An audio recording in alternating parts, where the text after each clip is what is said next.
Black Madonna.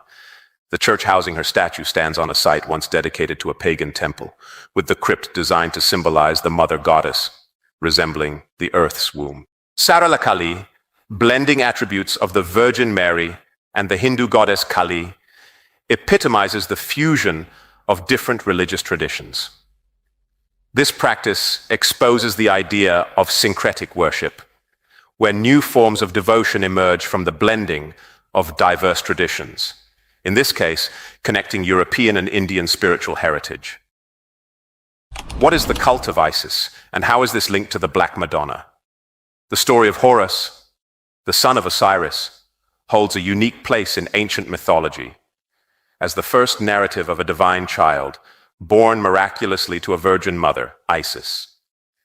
This tale predates and potentially influenced later religious narratives, including those in Christianity.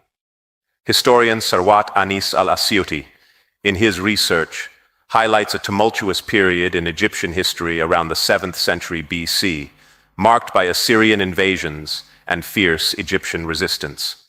It was a time of great suffering and upheaval, leading to the eventual rise of Psammetichus I, who expelled the Assyrians and initiated of Rome, and an administrative center for their empire. Now, the Roman Empire internally was not very rich. Africa became the breadbasket for the Roman Empire. And except for Africa, the Roman Empire would not have been able to sustain itself. Now, the Roman presence in North Africa is going to force into being one of the great events in human history. Roman taxation, Roman oppression would cause people to turn to new gods and question old gods, to turn to a story about a God who comes forth to rescue them. Now, they would draw from African folklore the story of the child in the manger. And what am I saying? Later, in retrospect, he was referred to as Jesus Christ. Now, you can argue about the coloration of Christ if you want to, but I can sell that very quick and we can go on to the next subject. Was he a Roman? The answer is no. Was he a Greek? The answer is still no. These were the only European types in that part of the world at the time. If he was neither Roman or Greek, he was one of those other people. And all of those other people were non-European and non-white. And he came from the other people. During that time of Roman dominance, Africans hold high military and administrative posts in the empire. The Romans and the Greeks had no color prejudice comparable to the kind of prejudice we would know later on. Otherwise, why would 3 Africans become emperors of Rome?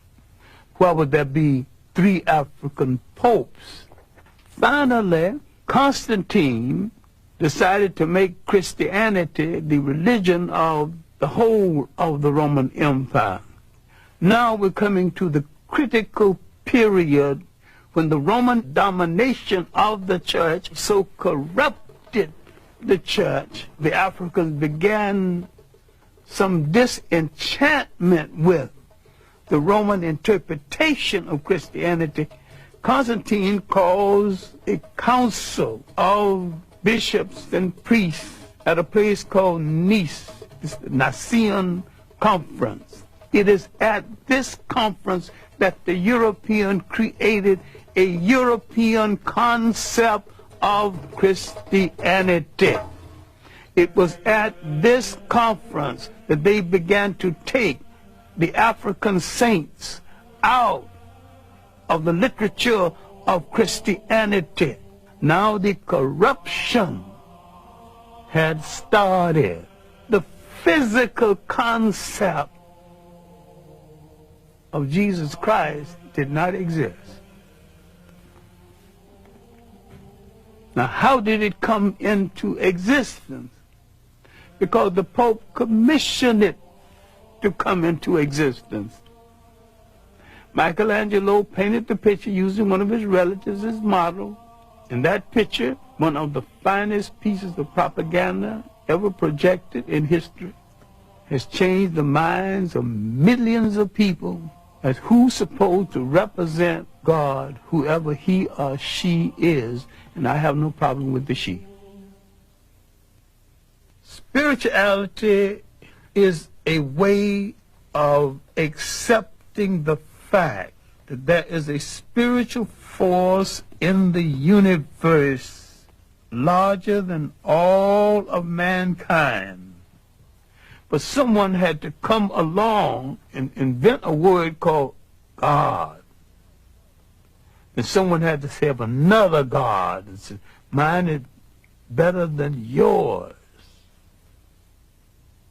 And someone had to create faith. Someone said, I have the true faith. Religion is the organization of spirituality into something that became the handmaiden of conquerors. Nearly all religions were brought to people and imposed on people by conquerors and used as the framework to control their minds.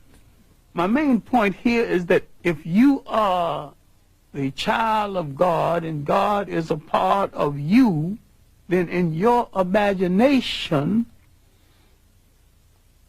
God's supposed to look like you. And when you accept a picture of the deity assigned to you by another people, you become the spiritual prisoners of that other people.